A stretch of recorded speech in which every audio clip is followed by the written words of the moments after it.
తండ్రి యొద్దకు వెళ్ళుచున్నాను అని వారితో చెప్పాను. I came fourth from the father and am coming to the world again.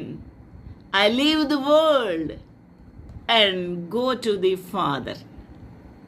ఎంత బాగుంది చూడండి, మీరు అర్థం చేసుకుంటే చాలా అద్భుతంగా, మహా అద్భుతంగా ఉంది. మన ప్రభువైన యేసు క్రీస్తు తన తండ్రి వద్ద నుండి బయలుదేరి ఈ లోకమునకు వచ్చి ఉన్నాడు. తిరిగి నేను తండ్రి వద్దకు వెళ్ళిపోచున్నాను అని చెప్తున్నాడు. ఇవన్నీ కూడా ఫండమెంటల్స్, అనగా సర్వసత్యాలు. ప్రతి విశ్వాసి వాక్యమును అందించేవారు అర్థం చేసుకోవాల్సిన ప్రత్యేకమైన విషయాలు.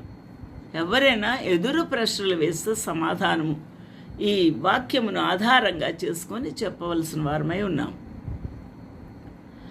హల్లెలూయా, దేవునికి మహిమ, ఘనత, ప్రభావము కలుగునుగాక. మనము ఏమనుకుంటామంటే దావీదు మహాభక్తుడు కదా. దావీదు మహాభక్తుడు అయినప్పుడు ఆయన ఎక్కిపోయాడా పరలోకమునకు అని అనుకుంటే, అపొస్తలుల కార్యములు ఏమంటున్నాడు 2:34, దావీదు పరలోకమునకు ఎక్కిపోలేదు, అయితే అతడిట్లనను, నేను నీ శత్రువులను నీ పాదముల కింద పాదపీఠముగా ఉంచే వరకు అని అంటాడు. అంటే ఏంటి? ఆయన పరలోకమునకి ఎక్కిపోనే పోలేదు. శత్రువులు, ఎవరికి శత్రువులు? అతడిట్లేనను అనగా ప్రవచనం చెప్తున్నాడు. అతడిట్లేనను అనగా ప్రవచనము ప్రవచిస్తున్నాడు. ఏమని? నేను నీ శత్రువులను నీ పాదముల కింద పాదపీఠముగా ఉంచు వరకు అనే మాట యేసు క్రీస్తు ప్రభువుకు శత్రువులను ఆయన పాదపీఠముల వరకు, కింద వరకు, ఉంచే వరకు అనే అర్థము ఇస్తూ ఉన్నది. యేసు క్రీస్తు ప్రభు రారాజుగా ఈ లోకమునకు ఆఖరుగా రావాలి కదా.